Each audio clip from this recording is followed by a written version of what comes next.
Assalamualaikum warahmatullahi wabarakatuh. Waalaikumsalam warahmatullahi wabarakatuh.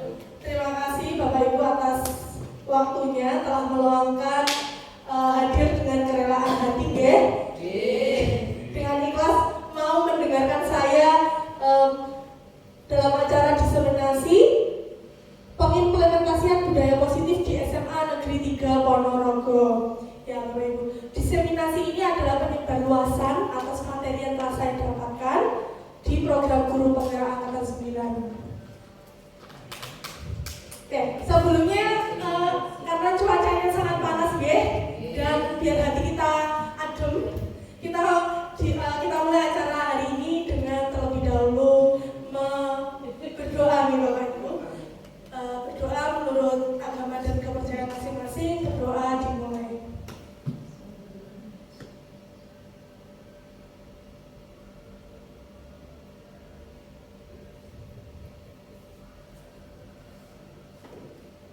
Berdoa tidak pernah berakhir namanya Bapak Ibu. Terima kasih Bapak Ibu ya. Kita mulai untuk materi hari ini, pengimplementasian budaya positif di SMA Negeri 3 Ponorogo. Untuk capaian belajar pada siang hari ini, yang pertama adalah memahami konsep budaya positif yang di dalamnya terdapat konsep perubahan paradigma.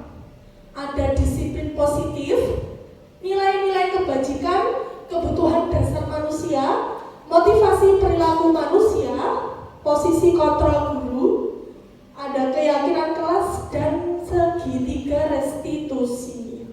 Yang kedua adalah menerapkan strategi disiplin positif atau budaya positif yang memerdekakan murid untuk menciptakan ekosistem sekolah aman dan berpihak kepada anak. Inilah yang akan menjadi tujuan pertemuan pada pagi hari ini. Diharapkan Bapak Ibu dapat memperoleh manfaat dari apa yang nantinya kita bahas. Selanjutnya kita masuk materi budaya positif. Sebelum itu, apa itu budaya positif sepengetahuan Pak Iwan?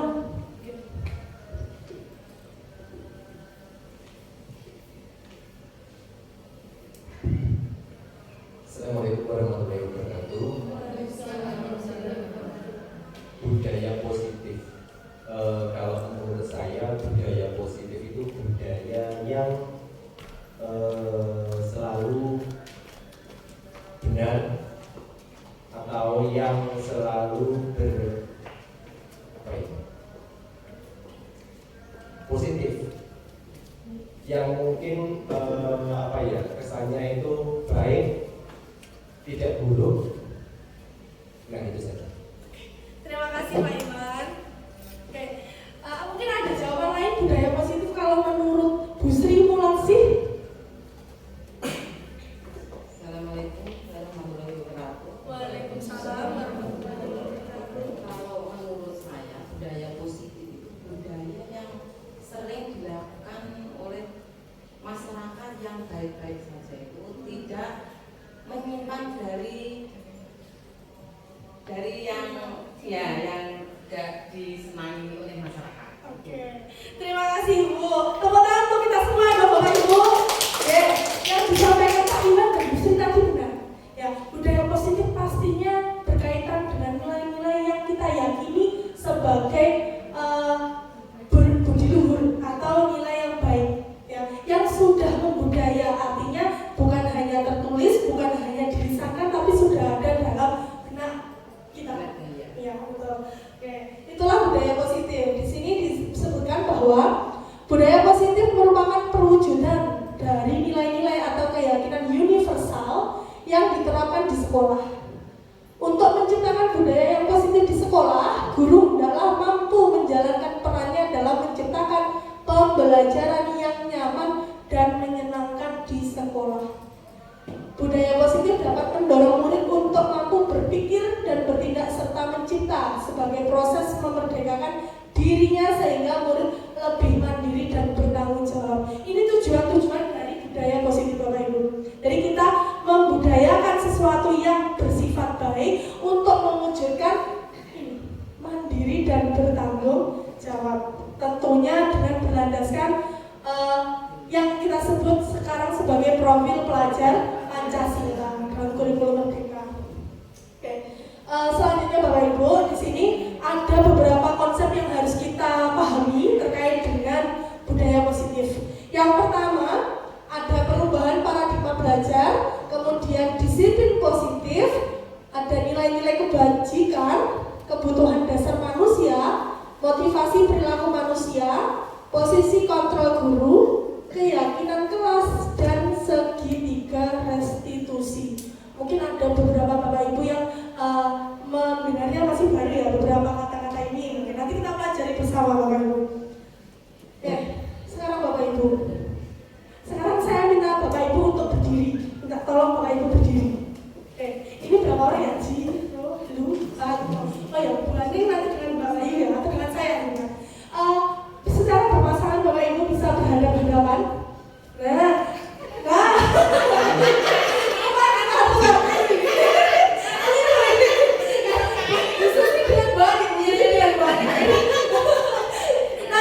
Nanti kalau Bu Susi dengan Pak Agung nanti Mbak Laila ini nanti berbasi saya ya berhadapan-hadapan. Kemudian sesuai instruksinya Bapak Ibu, Bapak Ibu angkat tangan yang kanan ya. Tangan kanan ini ibaratkan di dalamnya kanan bawah Pak Agung kanan ya. Ibaratkan Bapak Ibu menggenggam hal yang sangat penting bagi Bapak Ibu ya. Hal yang sangat penting Bapak Ibu diletakkan di genggaman. Otomatis hal yang sangat berharga ini kalau diambil orang lain boleh tidak? Nah, berarti secara bergantian, secara berpasangan. Satu orang menggenggam jarinya, menggenggam tangannya, orang yang lain berusaha membuka genggaman dari temannya. Bisa dipahami? Sekalian ya Bu ya, yang menggenggam satu orang, yang satunya berarti membuka milik temannya. Bisa tidak dibuka? Bisa dicoba Bapak Ibu, silakan. Ayo, silakan dibuka. Boleh tak? Silakan dibuka. Silakan dibuka. Bisa ya?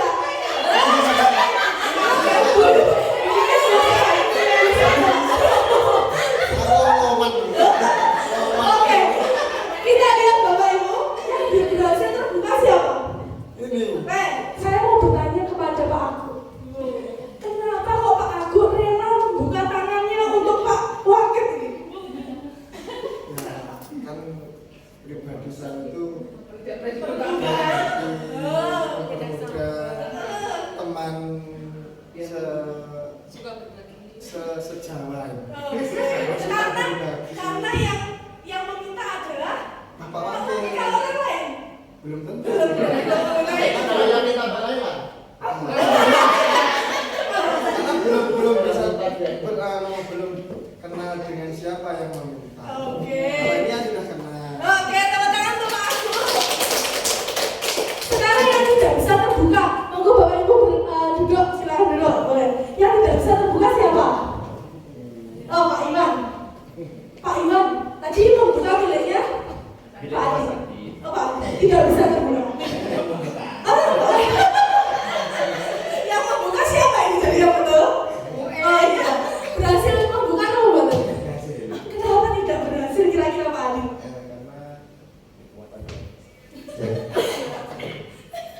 Saya tidak berhasil untuk membuka genggaman tangannya Pak Iwan karena saya sudah berpikir bertoleransi. Seandainya saya yang menggenggam posisinya kebalik, mungkin saya juga akan berusaha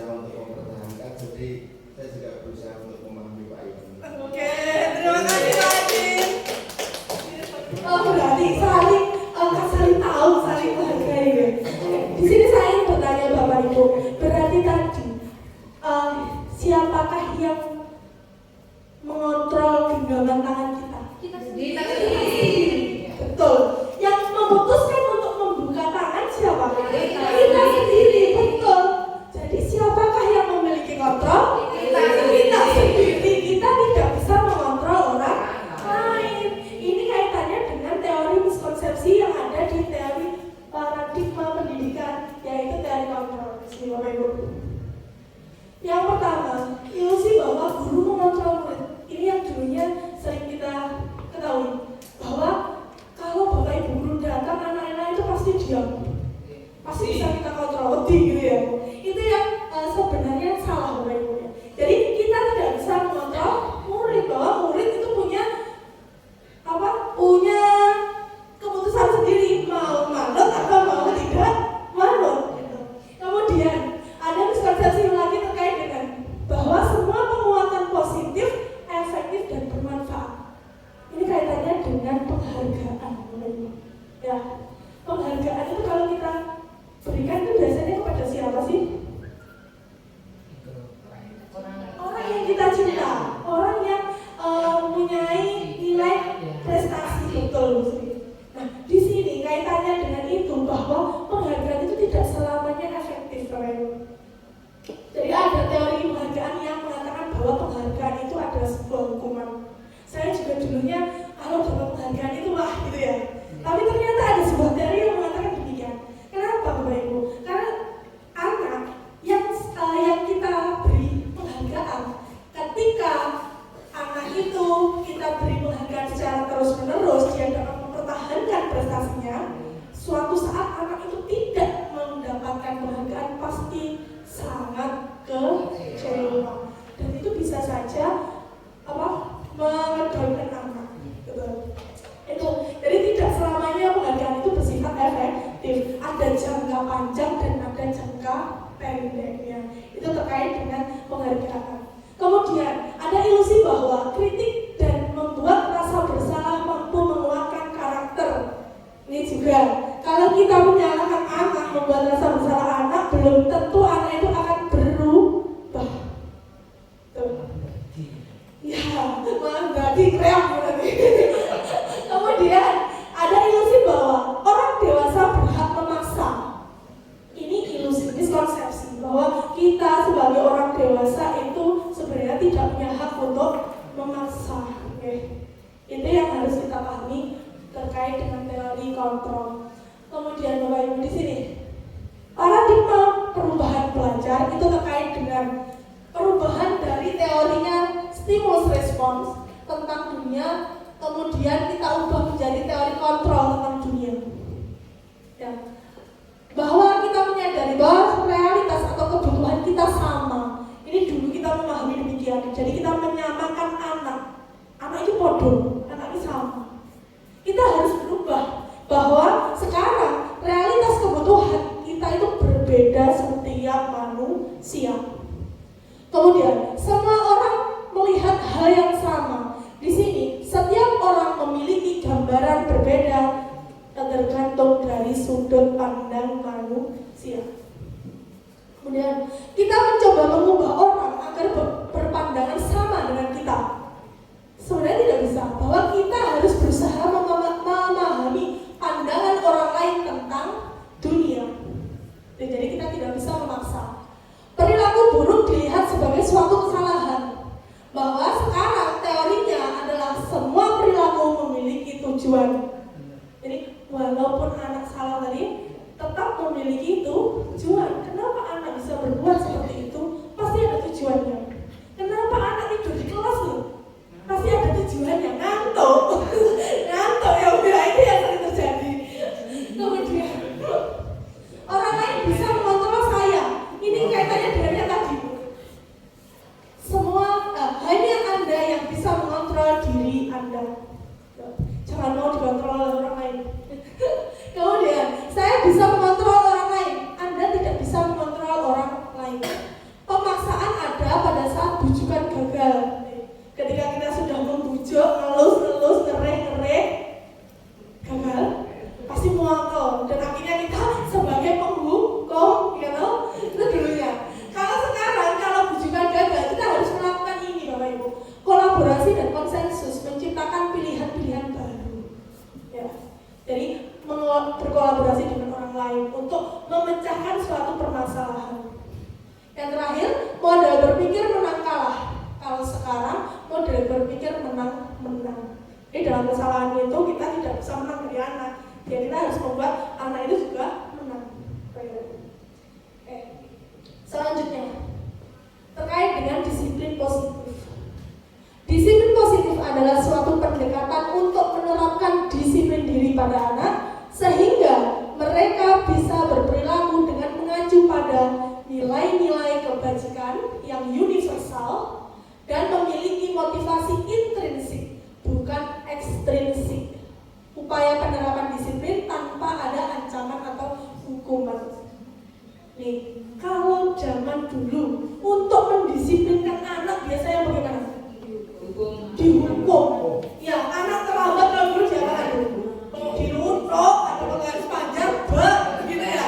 Nah itu, kita kalau disiplin positif di sini kita tidak boleh, kita tidak boleh mengadakan hukuman atau ancaman. Jadi kita harus menanamkan yang namanya nilai-nilai kebajikan yang universal itu ke dalam diri anak. Jadi motivasi yang timbul nanti dari dalam diri anak sendiri. Anak mau berubah, bukan karena gurunya Bu Sri jadi terlambat, tidak terlambat. Besok lagi gurunya Pak Agung terlambat. Itu berarti namanya belum intrinsik. Itu terkait disiplin positif. Selanjutnya, dalam budaya kita, maka kata disiplin telah berubah menjadi sesuatu yang dilakukan seseorang pada orang lain untuk mendapatkan kepatuhan. Dulu, kita cenderung menghubungkan kata disiplin dengan ketidaknyamanan. Ini kalau dulu, dengan kepatuhan. Sekarang sebagai pendidik, tujuan kita adalah menuntun murid untuk memiliki disiplin diri. Di sini kaitannya dengan profil pelajar Pancasila atau filosofi pendidikan dari Ki Hajar Dewantara, yaitu menuntun murid sehingga mereka mampu mengontrol perilakunya dan dalam kesadaran dan bertanggung jawab atas tindakannya sebagai wujud menghormati diri sendiri dan orang lain. Pendekatan disiplin positif ini tidaklah tentang anak atau peserta didik secara langsung, tetapi tentang diri dan cara kita sendiri, baik sebagai orang tua, sebagai guru, atau orang dewasa yang memberikan dampak atau pengaruh positif kepada orang lain. Itu terkait dengan disiplin positif. Tadi saya jelaskan bahwa disiplin positif kan mengenai nilai-nilai kebajikan ya, Bapak Ibu. Apa sih yang dimaksud nilai kebajikan itu? Di sini, nilai-nilai kebajikan adalah sifat-sifat positif manusia yang merupakan tujuan mulia yang ingin dicapai setiap individu. Nilai kebajikan universal yang disepakati dan disetujui bersama, lepas dari latar belakang sosial, bahasa, suku bangsa, maupun agama seseorang. Jadi nilai yang sudah kita yakini, mau di sini, ya, mau di Ponorogo dan di Surabaya, namanya kejujuran. Orang jujur itu pasti dikatakan orang yang baik. Itu namanya nilai kebajikan. Percaya diri, misalnya. Percaya diri kalau di sini ya bagus. Kalau di misalnya di Maluku sama. Itulah yang dikatakan universal. Jadi sama antara nilai yang kita yakini baik dengan yang orang percaya. Nah, nilai-nilai kebajikan ini kalau di dalam kurikulum Merdeka kita tampung, yaitu terwujud dalam profil pelajar Pancasila. Jangan fokus sama muka saya ini ya, jangan. Ya, fokus sama tulisannya. Jangan fokus sama muka. Jadi ada nilai kreatif, ada beriman, bertakwa kepada Tuhan Yang Maha Esa dan berakhlak mulia, mandiri, gotong royong, berkebinekaan global dan bernalar kritis. Ada berapa Bapak Ibu? 6, betul. 6 ya. Selain nilai-nilai yang ada di dalam profil pelajar Pancasila, nilai-nilai kebajikan itu juga ada menurut beberapa ahli. Kalau ini yang saya ambil adalah dari The Virtues Project. Ini ada beberapa nilai kebajikan yang ada di dalam diri seseorang. Ada percaya diri, kedermawanan, berprinsip, bersahaja, kejujuran, dermawan, dan lain-lain. Ini nilai di sini pasti yang bersifat baik, tidak ada yang buruk. Lurus hati dan seterusnya. Itu terkait dengan nilai kebajikan Bapak Ibu. Selanjutnya kita masuk ke kebutuhan dasar manusia. Ada guru bahasa Inggris sebetulnya tidak ada, tapi kita mencoba ya. Kita mencoba tahu bahasa Inggris. Di sini ada survival. Apa artinya survival? Bertahan hidup. Ya, survive, bertahan hidup. Kemudian ada belonging. Kasih sayang. Kemudian di sini Pak Wakil, fun. fun. Menyenangkan, betul, kesenangan. Kemudian ada freedom, kebebasan. Yang terakhir ada power, kekuatan, power, betul Bapak Ibu. Jadi nilai-nilai kebutuhan dasar manusia, mohon maaf, ada 5 hal, yaitu mulai dari bertahan hidup, cinta dan kasih sayang, kesenangan, kebebasan, dan penguasaan. Jadi kelimanya ini diperlukan oleh setiap manusia. Bertahan hidup, contohnya ngapain Bapak Ibu? Makan, langsung yang pertama makan ya Bu ya, siang-siang sudah kenyang bakso Ibu. Tenang Ibu. Ya, makan. Cinta dan kasih sayang. Saya mau tanya Bu Laila tentang cinta dan kasih sayang. Ini yang sangat menawan. Menurut Bu Laila cinta dan kasih sayang itu seperti apa? Kenapa takut? Cinta dan kasih sayang menurut saya kita punya rasa mengasihi kepada sesama manusia. Contohnya misalkan Burian ke suaminya, atau ke keluarganya, ke ayah ibunya. Terima kasih. Saya ke keluarga. Masih ke keluarga. Semoga Bu Laila segera menemukan cinta dan kasih sayangnya ya. Amin. Kemudian kesenangan. Bu Eneng, contohnya kebutuhan dasar manusia kesenangan itu seperti apa? Belanja. Belanja. Siapa suka belanja Bapak Ibu? Saya. Ya, perempuan yang suka shop dan laki-laki yang suka walk, sehingga walk shop gitu ya. Ya. Jadi kesenangan kalau Bu Ani belanja berbeda. Setiap orang kebutuhannya berbeda meskipun dalam rangka memenuhi kesenangan. Kalau Bu Wahyu saya ingin tanya, kesenangan Bu Wahyu apa? Jualan, Ngopi ya, sederhana itu. lagi dengan drakor. Kalau itu saya juga suka Bu, ya. Jadi kesenangannya Bu Wahyu adalah yang drakor, ngopi dan juga jualan. Kalau Bu Ani yang belanja, Bu Wahyu yang jualan. Tepat sekali, pas sekali. Kemudian kebebasan. Bu Dewi, kebebasan itu seperti apa? Kebutuhan kebebasan itu kayak apa? Kalau menurut saya, kebebasan itu sesuatu yang tidak dipaksakan. Jadi kita bebas apapun. Ya, bebas melakukan apapun. Terima kasih. Kemudian penguasaan Bu Susi. Penguasaan itu seperti apa Bu Susi? Jadi pada prinsipnya manusia itu ada sesuatu yang ada pada dirinya, rasa ingin mendapatkan penguasaan. Ya, itu menguasai diri sendiri, jelas ingin menguasai hal-hal yang dianggapnya dia harus ikut pada dirinya atau keinginannya gitu. Oke, terima kasih Bu Susi. Nah, yang disampaikan oleh Bapak Ibu tadi benar ya. Jadi kelima kebutuhan ini setiap orang pasti berbeda. Kemudian Bapak Ibu di sini saya punya sebuah kasus. Saya minta tolong kepada detektif Anda, ya, yang Bapak Ibu yang di sini itu saya ibaratkan detektif. Ada sebuah kasus ini. Ibu Susi, Bu Susi ya. Nggak ada Alia, Ibu Susi, guru kelas 10 di SMA Ceria, sedang bingung menghadapi ulas salah satu murid di kelas bernama Agus. Beberapa anak telah datang dan mengeluhkan Agus yang seringkali meminta bekal makan siang mereka dengan paksa.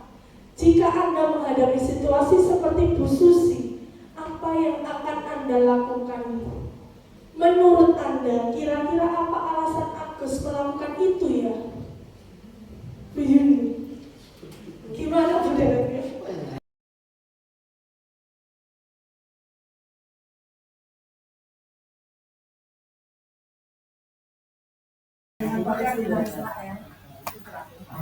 Dalam konteks Ibu Susi tadi, bahwa kita harus melakukan tindakan mencari tahu, Bapak Ibu. Mencari tahu alasan Agus mengapa melakukan tindakan tersebut. Jadi kita tahu kebutuhan mana yang sedang Agus ingin penuhi. Di sini yang pertama, Agus lapar dan orang tuanya tidak membawakan bekal makan siang. Berarti Agus ingin memenuhi kebutuhan bertahan hidup. Kemudian ada agar teman Agus jadi perhatian ke Agus. Memenuhi kebutuhan cinta dan kasih sayang. Agus hanya iseng dan dia menikmati ekspresi wajah temannya yang kesal. Fun ya Bapak Ibu, kesenangan. Kemudian yang keempat, Agus merasa hebat karena temannya jadi takut dan menuruti keinginannya, sehingga ini untuk memenuhi kebutuhan penguasaan. Yang kelima, Agus merasa bosan dengan bekal yang dibawakan oleh orang tuanya. Kalau bosan, berarti Agus ingin memenuhi kebebasan. Sekarang Bapak Ibu, apa itu motivasi perilaku manusia? Motivasi perilaku manusia terdiri dari dua, yaitu internal dan eksternal. Eksternal yaitu untuk menghindari ketidaknyamanan atau hukuman, untuk mendapatkan imbalan atau penghargaan dari orang lain. Selanjutnya internal, untuk menjadi orang yang mereka inginkan dan menghargai diri sendiri dengan nilai-nilai yang mereka percaya. Perbedaannya Bapak Ibu antara hukuman, konsekuensi, dan restitusi. Sini, Bapak Ibu bisa membaca perbedaan antara hukuman, konsekuensi, dan restitusi. Kira-kira Bapak Ibu, yang sesuai kita lakukan, kita harus mengadakan hukuman, konsekuensi, atau restitusi. Ya, sebaiknya kita menggunakan restitusi untuk menyelesaikan permasalahan. Selanjutnya Bapak Ibu, berikut ada beberapa kasus yang bisa diselesaikan melalui konsekuensi atau restitusi. Lari mengelilingi lapangan basket karena terlambat masuk, ini termasuk hukuman, nggih. Membersihkan coretan yang dibuat di atas meja termasuk konsekuensi. Murid diminta push up 15 kali karena tidak membawa buku paket, itu termasuk di hukuman. Menggantikan kertas tugas teman yang telah dirobek, konsekuensi, atau bisa lebih cocoknya ke restitusi Bapak Ibu. Murid diminta berdiri di depan kelas mengangkat satu kaki karena tidak menjawab pertanyaan, itu adalah hukuman. Selanjutnya kita akan melihat posisi kontrol seorang guru, yaitu sebagai penghukum, teman, pembuat merasa bersalah, pemantau, dan manajer. Di sini Bapak Ibu akan saya perlihatkan video mengenai perbedaan kelima posisi kontrol guru tersebut. Saya akan coba untuk tidak lupa menyetel alarm saya, Bu.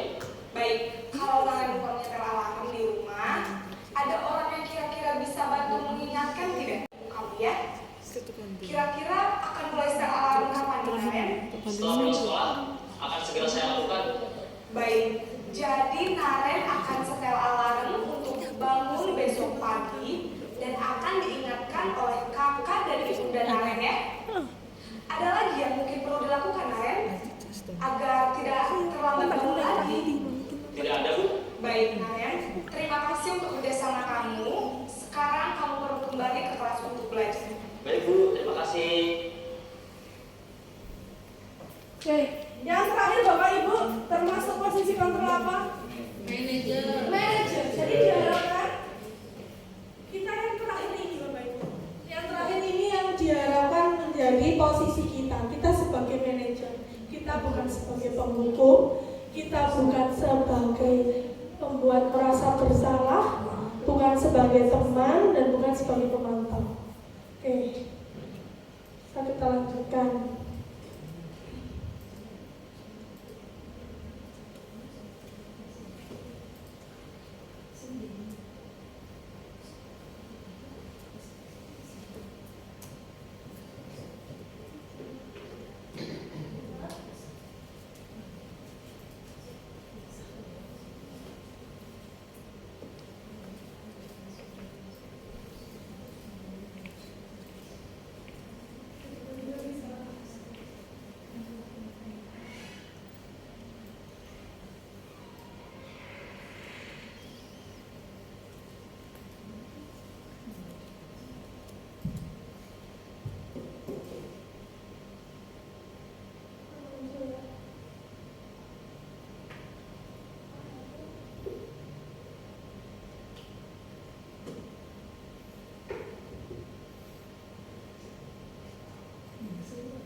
Semoga kita istiqomah, ya Bapak Iwan.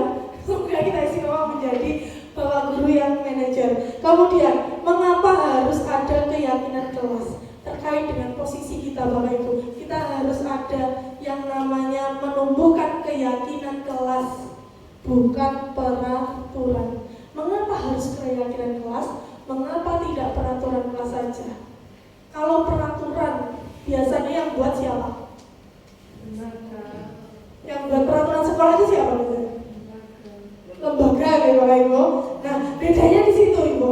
Jadi kalau keyakinan kelas yang membuat siapa? Bersama semua warga sekolah, baik siswa dan juga Bapak Ibu guru. Jadi perbedaannya nanti kalau peraturan itu yang buat orang lain, kita akan terpaksa untuk mengikuti. Kalau keyakinan nanti akan ada di dalam diri kita. Itu Bapak Ibu. Selanjutnya, keyakinan kelas atau sekolah, guru membuat kesepakatan dengan murid untuk membentuk keyakinan kelas. Keyakinan kelas itu berisi nilai-nilai kebajikan yang bersifat universal. Dengan adanya keyakinan kelas diharapkan menumbuhkan motivasi internal dalam diri murid. Seseorang akan lebih tergerak dan bersemangat untuk menjalankan keyakinannya daripada hanya sekedar mengikuti serangkaian peraturan tertulis tanpa makna. Di sini perbedaannya Bapak Ibu. Bagaimana membuat keyakinan kelas? Keyakinan kelas itu akan bersifat lebih abstrak dari peraturan. Keyakinan kelas itu berupa pernyataan universal. Keyakinan kelas akan berbentuk kalimat positif. Keyakinan kelas sedikit agar mudah diingat. Keyakinan kelas itu sesuai dengan kondisi agar mudah diterapkan. Dan keyakinan kelas itu semua warga kelas akan terlibat. Nah, di keyakinan kelas Bapak Ibu, peraturan kelas. Keyakinan kelas itu bermulanya dari peraturan. Peraturan kelas ya, dilarang merokok di area sekolah. Nilai kebajikan yang ada di dalam peraturan itu apa? Kesehatan, kenyamanan, contohnya. Kemudian akan muncul keyakinan kelas. Sekolah bukan tempat untuk merokok. Jadi kalimatnya berbunyi kalimat yang positif. Yang kedua, jangan membuang sampah sembarangan. Nilai kebajikannya ada kenyamanan bisa, kebersihan, kesehatan juga masuk di sini ya Bapak Ibu. Kemudian keyakinan kelasnya bunyinya bagaimana? Buanglah sampah pada tempatnya. Oke, contoh yang lain Bapak Ibu, peraturan sekolah satu apa Ibu Ani? Satu peraturan sekolah.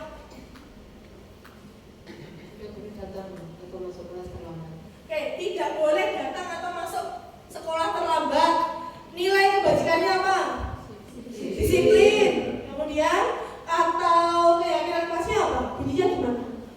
Datanglah tepat waktu. Oke, satu lagi. Cari peraturan kelas lain Pak Wakil.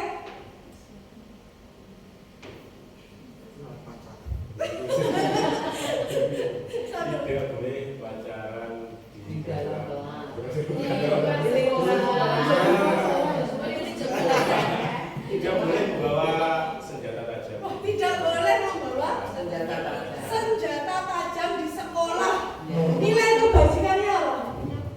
Kenyamanan, keamanan, betul. Kalau keyakinan kelasnya bunyinya gimana?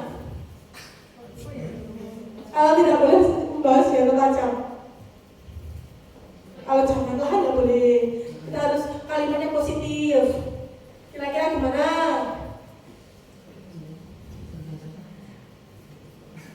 Bawalah barang-barang yang bermanfaat untuk sekolah saja. Tidak boleh ya Bu. Jadi membawa barang sesuai dengan kebutuhan dan manfaatnya, betul.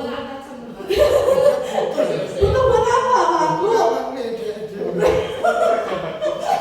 Ya kalau main, kalau kerja bakti ya boleh bawa celurit misalnya. Boleh. Itu misalnya boleh kalau buat kamu. Nah betul. Kemudian itu tadi Bapak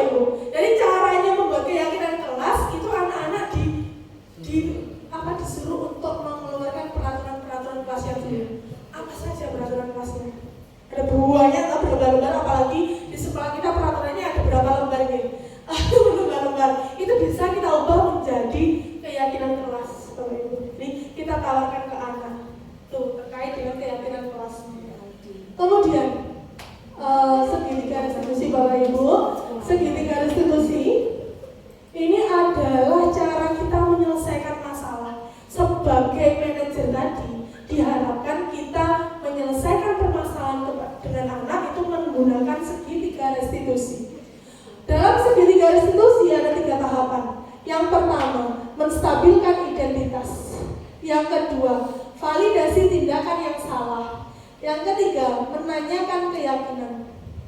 Guru yang berperan sebagai manajer menggunakan segitiga restitusi dalam menyelesaikan masalah. Melalui tahapan-tahapan tersebut diharapkan dapat menumbuhkan karakter murid yang mandiri dan bertanggung jawab. Di sini Bapak Ibu, tahapan-tahapannya itu ada 3. Nanti kita akan bahas lebih dalam di contohnya Bapak Ibu. Jadi menstabilkan identitas, kalau anak salah itu tidak boleh kita menyalahkan langsung. Ya, apalagi kalau di depan kelas. Tidak boleh kita menyalahkan anak atau menghukum anak itu di depan teman-temannya. Ya, kemarin bisa ya. Kalau kemarin saya sudah mengatakan bahwa kalau anak saya salah di kelas, tolong ditegur langsung. Tapi dipanggilnya anak di luar kelas atau di luar jam pelajaran. Jadi kita harus menciptakan suasana sekolah yang nyaman bagi anak, berpihak kepada murid. Meskipun demikian kita harus membimbing murid agar mereka tidak salah kaprah, bebas tapi tidak sebebas-bebasnya. Itulah tugas kita Bapak Ibu. Oke, di sini ada contohnya Bapak Ibu. Menstabilkan identitas itu muncul kalimat-kalimat berbuat salah itu tidak apa-apa. Nah, tidak ada manusia yang sempurna kecuali suami saya misalnya. Kecuali pacar saya misalnya, tidak ya. Saya juga pernah melakukan kesalahan itu. Kita bisa menyelesaikan ini. Bapak atau Ibu tidak tertarik mencari tahu siapa yang salah, tapi Bapak atau Ibu ingin mencari solusi dari permasalahan ini. Kamu berhak merasa begitu. Kemudian yang kedua, tahapan validasi tindakan yang salah. Nah, ini kaitannya dengan kebutuhan tadi Bapak Ibu, bahwa setiap anak melakukan sesuatu pasti memiliki tujuan. Tujuannya untuk memenuhi kebutuhannya. Kamu pasti punya alasan mengapa melakukan ini. Seperti Agus tadi, alasannya ada 5 tadi Bapak Ibu. Itu alasan-alasan tersendiri. Kedua, kamu patut berbangga pada dirimu sendiri karena kamu telah melindungi sesuatu yang penting bagi kamu. Kamu boleh mempertahankan sikap.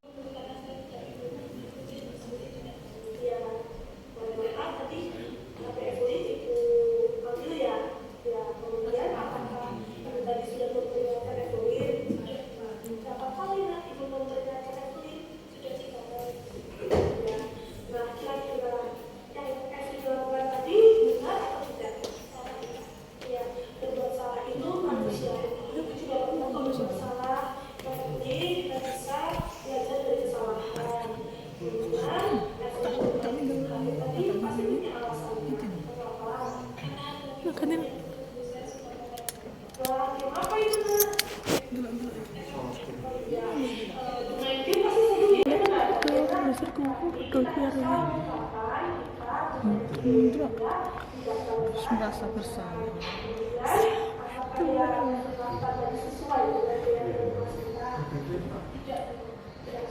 Contohnya apa saja kira-kira kelas kita? Kita harus datang tepat waktu, kita harus memperbaiki dan menyiapkan kita saat berdiskusi. Kemudian yang harus dilakukan tadi adalah kesulitan menunjukkan sifat sebagai diri sendiri dan juga sebagai wakil guru. Ya, lalu menurut Pak Felin, apa yang bisa Evelyn lakukan untuk memperbaiki semuanya? Saya tidak akan bermain game saat berdiskusi, saya akan semoga Evelyn bisa melakukan apa yang Evelyn sampaikan dan kita memperbaiki sifat Evelyn dari tadi. Itu tadi Bapak Ibu yang saya lakukan untuk kasusnya Evelyn, ya Bapak Ibu. Di situ tadi Evelyn bermain diri sendiri Bapak Ibu ketika berdiskusi dengan temannya. Dia merasa dia tidak menghargai temannya. Saya tanyakan ya Bapak Ibu. Kemudian untuk kasus yang kedua, Mayoritas, Mayoritas kan tidak senang Kak dipanggil ke sini. Mayoritas bisa jelaskan kronologinya bagaimana?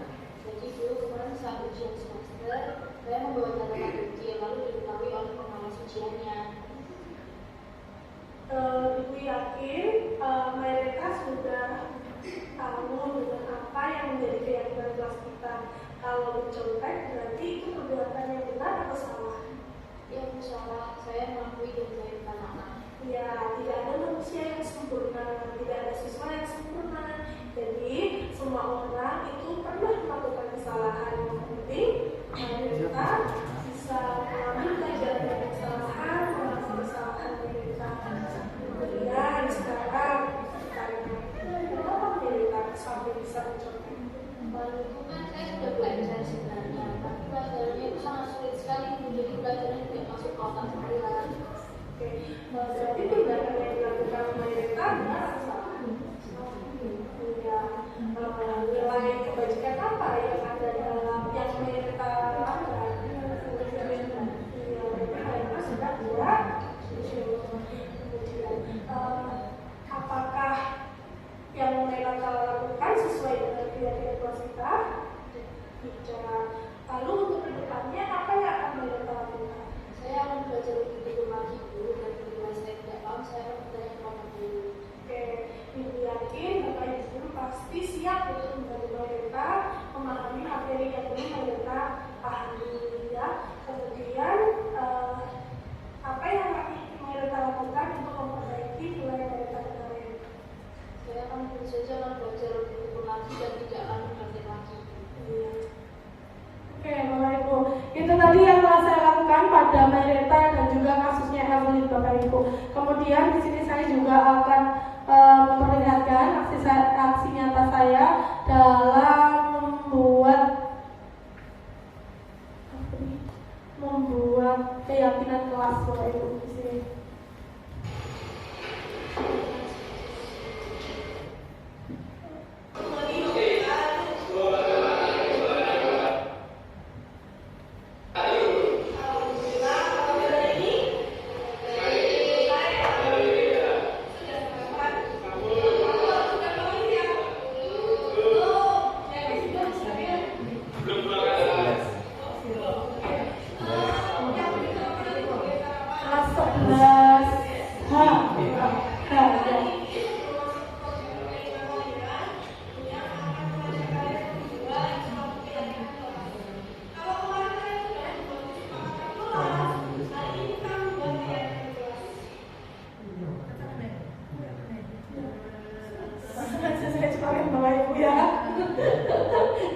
Di situ saya membagikan post-it Bapak Ibu untuk anak-anak menuliskan peraturan kelas yang mereka ketahui, ya. Jadi kita berangkatnya dari peraturan kelas yang mereka ketahui dulu, Bapak Ibu. Mereka menuliskan, masing-masing anak silakan menuliskan beberapa peraturan kelas yang mereka ketahui. Kemudian menempel di depan, Bapak Ibu. Nanti kita kelompokkan peraturan kelas itu.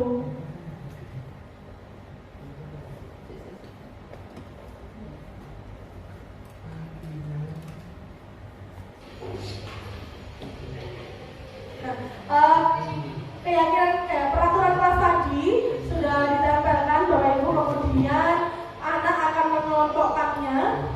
Mungkin ada peraturan kelas yang sama ataupun ada beberapa kalimat yang mirip, nanti dikelompokkan.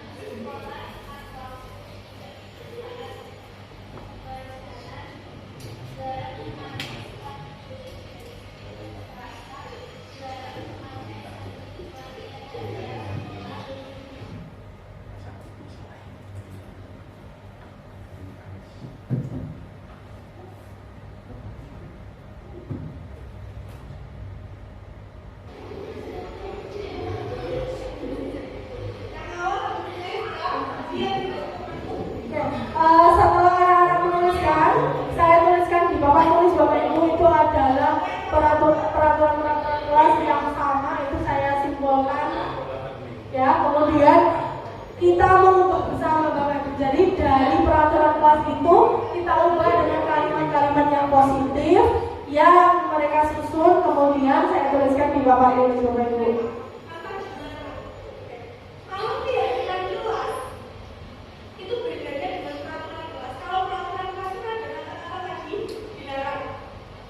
tidak boleh. Jangan. Tapi kalau keyakinan kata-kata itu kita harus ubah menjadi kata yang positif. Ya, contohnya tidak boleh memakai make up lebih. Berarti kata positifnya bagaimana? Memakai make up secukup. Ya, boleh letakkan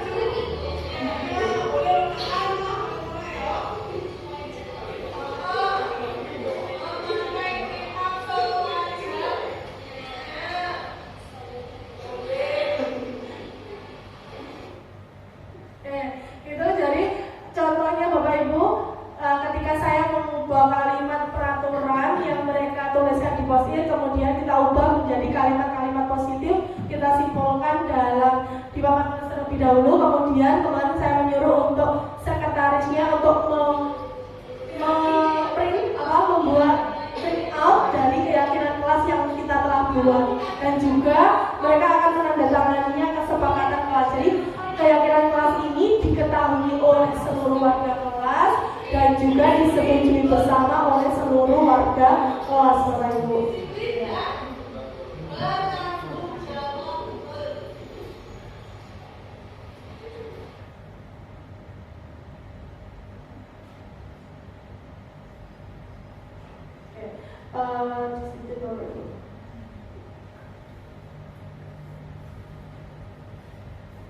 Ini keyakinan kelas yang ada, kemudian setelah itu nanti di print out oleh sekretaris kelas dan ditambahkan di kelas.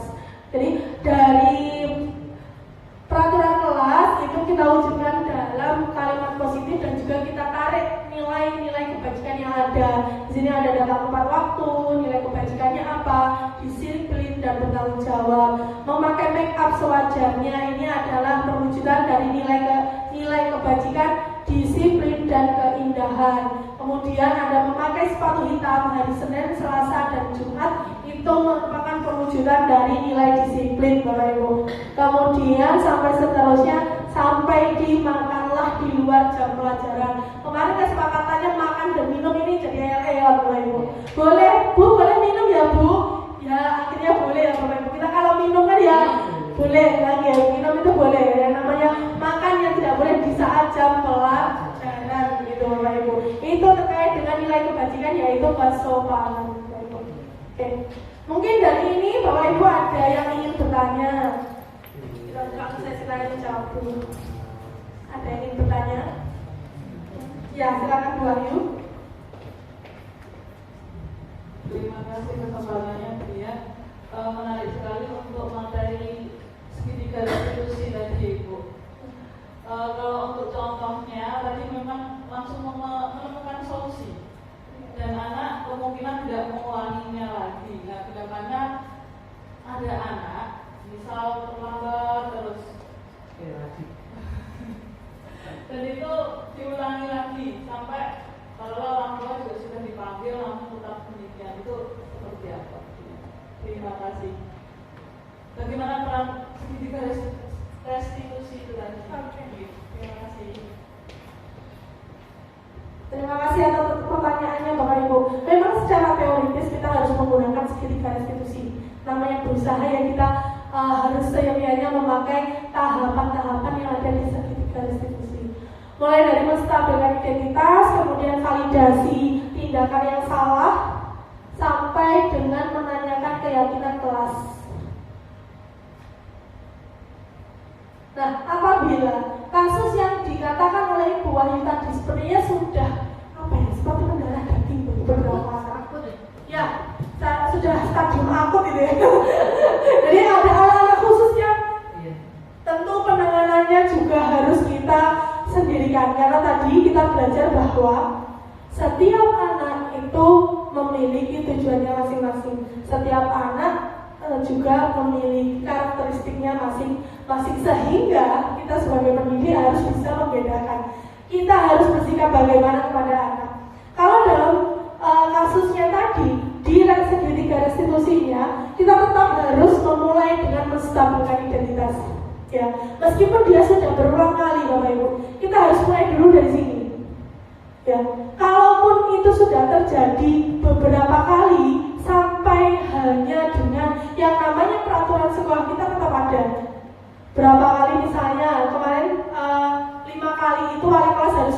memberikan bimbingan ya di Bank BPK. Kemudian kalaupun tidak mempan baru ada pemanggilan orang tua. Kemudian kalau tidak mempan lagi baru kita hadapkan kepada Wakasek kesiswaan. Jadi disampaikan kepada anaknya bahwa peraturan sekolah kita seperti ini.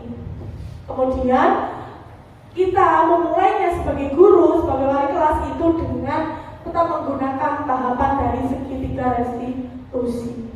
Seperti itu. Mungkin ada tambahan lain. Enaknya anak-anak seperti ini diapain, Bu? Silakan Pak Wakil. Diserahkan Pak Wakil. Pak Wakil sebagai BK. Gimana Pak Wakil solusinya Pak Wakil? Tapi anak-anak seperti kita seperti siapa? Seperti Abel, saya Pak. Nah itu gimana Pak Wakil?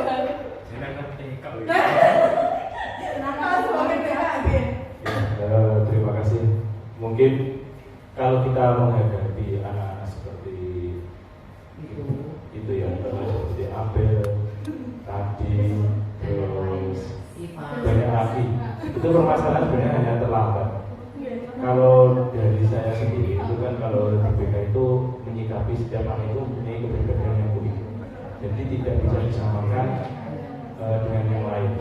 Kalau dari latar belakang siswa itu kita harus mengidentifikasi dulu kenapa siswa itu sering terlambat, karena mungkin bangunnya kesiangan dan sebagainya.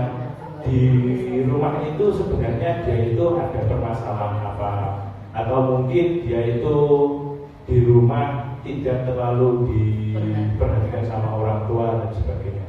Itu ya, kalau saya menyikapinya ya cukup kita sebagai guru tidak malah untuk membimbing, menasihati. Kalau dia menuntut bahasanya seperti itu.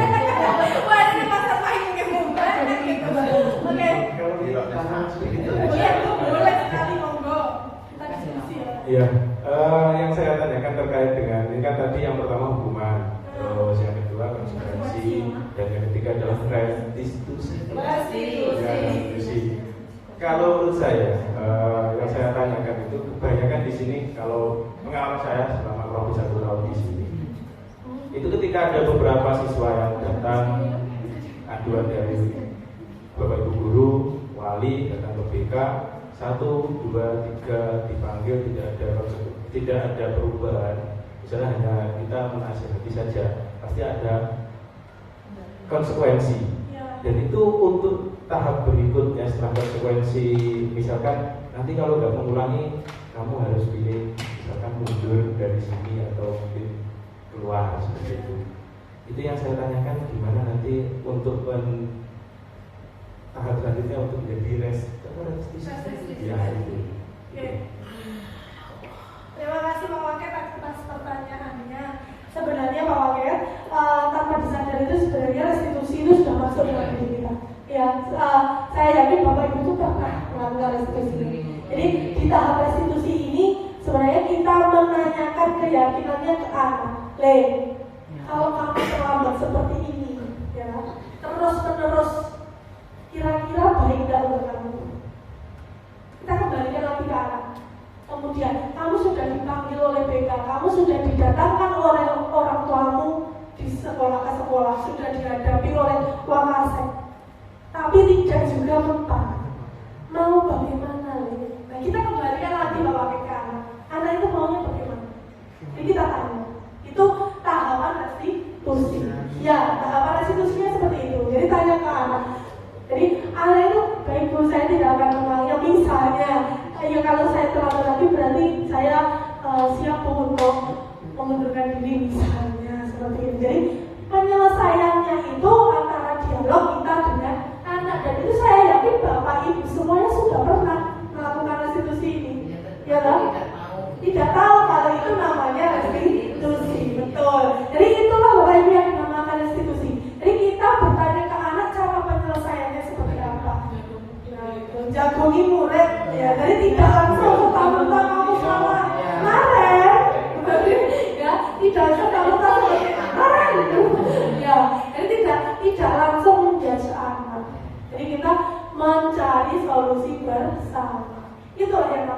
restitusi.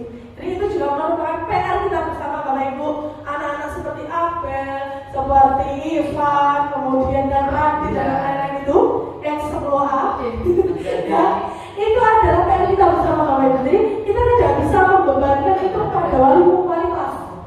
Ya, saya mengalami sendiri hal seperti itu. Jadi anak-anak istimewa seperti itu yang kebutuhan dasarnya itu berbeda dengan anak yang lain. Kalau anak yang lain sekolah tujuannya untuk apa? Untuk melanjutkan ke perguruan tinggi. Kalau anak-anak istimewa ini kan tidak punya pikiran seperti itu. Kebutuhannya apa? Kebutuhannya misalnya datang sekolah oleh tamu. Misal, betul di rumah gabut. Bisa saja anak-anak itu kebutuhannya seperti itu. Iya, di rumah gabut kemudian ingin mendapatkan tamu dengan pergi bersekolah. Itu kebutuhan anak-anak. Kita tidak boleh menyalahkan, tapi kita tugasnya adalah mengarahkan. Kalau kamu gabut di rumah, kebutuhanmu sekolah oleh tamu, kamu dapat apa lagi di sekolah? Oleh kesel, oleh ngantuk. Hal seperti itu Bapak Ibu, harus kita tuntut anak. Tuh. Ya, silakan Susi. Tanya Mbak Dia. Ya. Segitiga restitusi itu akan bisa dilakukan apabila di dalam kelas itu sudah ada keyakinan kelas. Bagaimana jika suatu ketika ada permasalahan atau kasus yang dilakukan oleh anak, kita mau menyelesaikan dengan segitiga restitusi, tetapi keyakinan kelas belum dibuat atau diadakan. Bagaimana seperti itu? Oke, Bapak Ibu, bagaimana jika keyakinan kelas belum dibuat? Kita berangkatnya kalau keyakinan kelas tadi dari apa, Bapak Ibu? Peraturan kelas yang kita ambil nilai kebajikannya. Sebab untuk menjalankan segitiga restitusi kita bisa mengambil nilai kebajikannya, Bapak Ibu. Jadi bisa kamu terlambat, ya terlambat itu hal yang baik atau buruk. Nah, kamu akan menjadi orang seperti apa? Jadi kita bisa mulainya dari nilai-nilai kebajikan Bapak Ibu. Nah, saya harapkan dari sini Bapak Ibu sudah mengenal yang namanya keyakinan kelas. Jadi saya harapkan ke depan, mungkin nanti atau besok Bapak Ibu bisa mulai untuk membuat keyakinan kelas Bapak Ibu. Jadi kita mulai berbenah diri, memperbaiki diri dari cara mengajar kita, kemudian dari ilmu yang telah kita dapatkan, bahwa agar membudayakan positif, agar budaya positif tumbuh di dalam sekolah kita perlu mengadakan yang namanya keyakinan kelas. Kalau awal tadi Pak Adit mengatakan bahwa Pak Adit sudah melakukan kontrak belajar, itu bisa diubah sedikit menjadi keyakinan kelas. Konsepnya kan mulainya sama, tapi nanti hasilnya akan berbeda. Dan itu kita harapkan, Bapak Ibu, jadi kita harapkan hasilnya berbeda. Mungkin seperti itu Bu Susi. Mungkin ada yang lain Bapak Ibu? Cukup untuk akhir sesi ini. Saya ingin beberapa Bapak Ibu merefleksikan apa yang telah kita pelajari hari ini. Hal baru apa yang Bapak Ibu ketahui dari diskusi kita pada pagi hari ini, mulai dari Bapak Adit. Ya. Baik, terima kasih atas waktu yang diberikan untuk yang baru yang saya dapatkan di sini. Mungkin sebenarnya dulu sudah pernah tadi melaksanakan, hanya saja seperti yang diberikan Ibu Sri, bahwa tidak tahu kalau itu namanya adalah tadi salah satunya restitusi. Jadi termasuk juga tadi memposisikan diri kita di jadi yang awalnya dulu saya itu cenderung lebih ke teman. Nah, ternyata hari ini saya tahu bahwa yang paling tepat kita itu adalah memposisikan sebagai manajer, ya. Jadi itu yang saya dapatkan dari ini. Untuk yang lainnya juga masih banyak lagi, tapi mungkin nanti disampaikan oleh Bapak Ibu Guru yang lain. Terima kasih. Terima kasih Pak Adit. Boleh selanjutnya Pak Iwan. Ya, terima kasih. Kalau untuk refleksi bagi saya untuk hari ini yang saya dapatkan adalah hampir sama dengan Pak Adit. Ya kira-kira bahasa-bahasa yang mungkin dulu kita tidak mengenal seperti itu, tetapi ternyata itu artinya seperti itu, misalkan restitusi. Nah itu. Ya sama juga dengan Mas Ayi juga, yang kalau saya menangani siswa itu biasanya ya pendekatannya dengan sebagai teman. Kemudian kalau dia sebagai teman sekali dua kali seterusnya tidak mempan, sebagai apa Bapak? tetap itu ya kita kembali lagi ke anaknya, karena anak itu kan karakteristiknya berbeda-beda. Mungkin yang satu anak si A misalkan kalau kita dikali dengan teman 2 kali sudah sembuh istilahnya. Tapi kalau mungkin yang seperti Abel itu kalau kita sebagai teman itu 50 kali pun sepertinya kok susah. Nah itu berarti harus ada tindakan selanjutnya. Nah ternyata yang paling tepat adalah sebagai manajer. Terima kasih. Terima kasih Pak Iwan. Saya mau satu lagi ya Bapak Ibu dari sebelah sini. Saya mau mendengarkan suaranya. Siapa Bapak Ibu? Aku. Oke. Sebelah sini sudah. Oke. Bu Laila ingin mendengarkan suara lagunya Pak Anggun.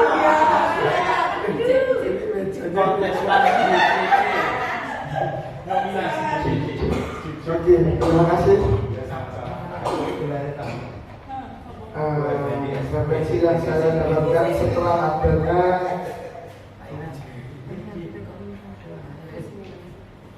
diskriminasi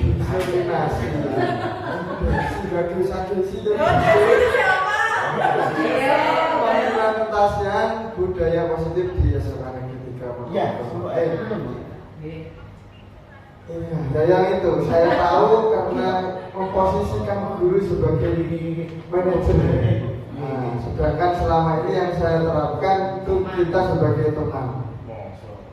Teman seperti Denny sebelum Delo, dan saya belum bisa mengasih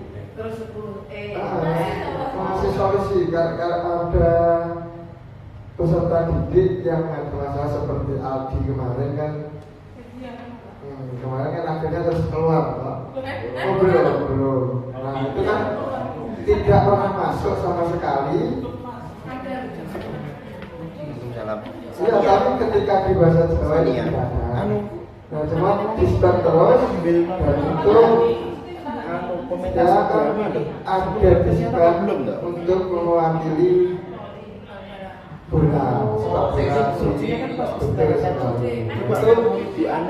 Itu saya belum bisa mengerti gimana solusi karena itu kemampuan Aldi sendiri sedangkan dia. Nah itulah. Aldi ini dia yang mengambil.